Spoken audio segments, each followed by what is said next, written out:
समय पहले की बात है। एक शांत तालाब में मेढकों का एक झुंड सुखपूर्वक रहता था। उसी तालाब के पास एक चालाक और बूढ़ा सांप रहता था, जो अब बूढ़ा हो चुका था और तेजी से शिकार नहीं कर पाता था। एक दिन उसने सोचा, अब मुझे चालाकी से भोजन पाना होगा। उसे एक तरकीब सूझी। वह धीरे धीरे तालाब की ओर गया और दुखी मुद्रा में बैठ गया। एक मेढक ने उसे देखा और पूछा, हे नाग महाराज, आप इतने दुखी क्यों हैं? सांप ने गहरी सांस लेते हुए कहा, अब मैं किसी को नहीं खाता।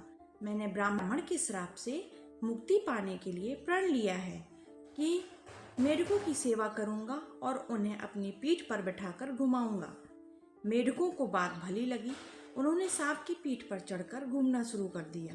धीरे धीरे सब मेढकों को विश्वास हो गया कि सांप अब उनके लिए सुरक्षित है। अब चालाक सांप हर दिन एक एक मेढक को खा जाता और बाकियों को पता भी नहीं चलता।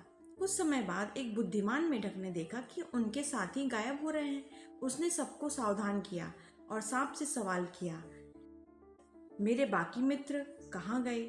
सांप ने हंसते हुए कहा, मूर्खों, मैंने अपनी भूख मिटाने के लिए यह चाल चली थी और तुम सब आसानी से फंस गए। पर अब तो बहुत देर हो चुकी है। इस कहानी से हमें ये सीख मिलती है, चालाक दुश्मन की मीठी बातों में कभी ना आए। सच्चाई को परखने से पहले आंख मूंद कर भरोसा कभी नहीं करना चाहिए।